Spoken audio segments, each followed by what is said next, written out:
My name is Leon Goldwater. I'm here on behalf of We Are Pop-Up at the CEE Retail Awards, Europe's most exclusive Central East European awards for retailers.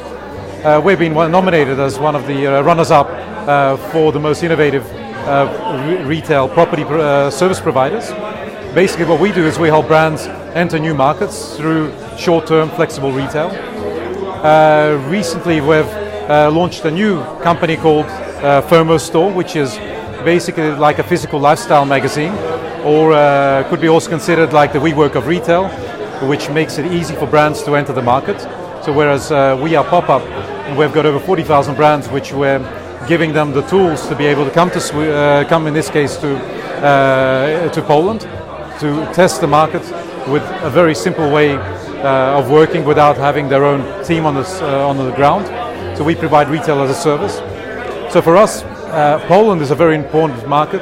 It's one of the fastest growing developing markets, both for companies coming into Poland and also Polish retailers going out.